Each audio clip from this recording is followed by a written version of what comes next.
हुकूमत और PTI D चौक पर एहतजाज के दौरान वाकयात की तहकीकात अरकान पार्लियामेंट से कराने पर मुत्तफिक हो गए।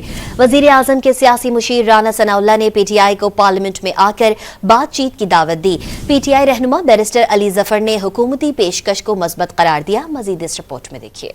वजीर आजम के मुशीर राना सनाउल्लाह ने इस्लामाबाद में डी चौक पर एहतजाज के दौरान पेश आने वाले वाकयात की तहकीकात के लिए पार्लिमानी कमीशन की पेशकश कर दी। डॉन न्यूज के programme live with Adil Shahzeb में गुफ्तगू करते हुए राना सनाउल्लाह ने पीटीआई को पार्लियामेंट के जरिए मसाइल के हल की तजवीज़ दी। इसमें पार्लिमानी कमीशन बने और लोग इसको देखें, कौम के सामने सच लाएं, ये पार्लियामेंट में आए, आके वहाँ पे ये बात करें।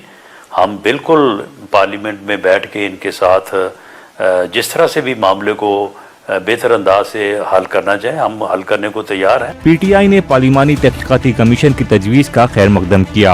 डॉन न्यूज के programme live with Adil Shahzeb में बातचीत करते हुए बैरिस्टर अली जफर ने राना सनाउल्लाह की पेशकश को मस्बत करार दिया। वाकई कमीशन एक बनती है, वो फैसला कर सकती है और वो फैसला भी 1-2 दिन में कर सकती है, तो फिर ये अच्छा इक़दाम है, वो हम उस पे हमें बैठना चाहिए। बिल्कुल। हुकूमत और पीटीआई ने 27 नवंबर को इस्लामाबाद में एहतजाज के दौरान एक दूसरे पर पुरतशद्दुद कार्रवाइयों का इल्जाम लगाया।